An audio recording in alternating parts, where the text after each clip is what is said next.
এই একটা পাপ যদি কেউ না করে ইনশাল্লাহ সে জান্নাতে যাবে, যতই পাপ করুক না কেন।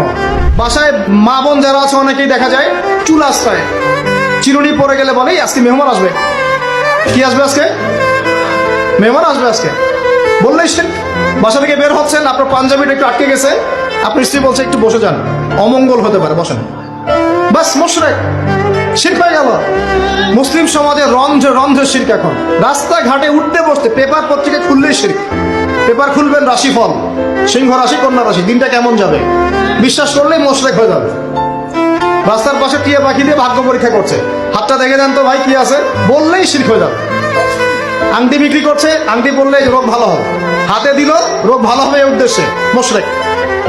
হাতে দিয়েছে রোগ ভালো হবে, আমার ডায়াবেটিস ভালো হয়ে যাবে, বিসমিল্লাহ, ব্যাস মুশরিক, নাউজুবিল্লাহ।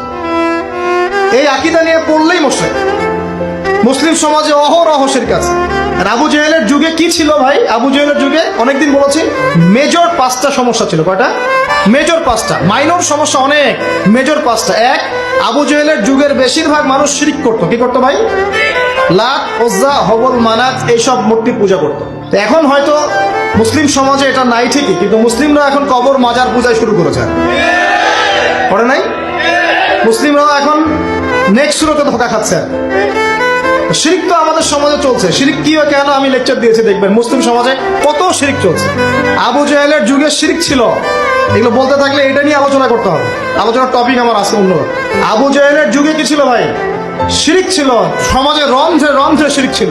এখনকার সমাজেও শিরক আছে। তারা লা ইলাহা ইল্লাল্লাহ না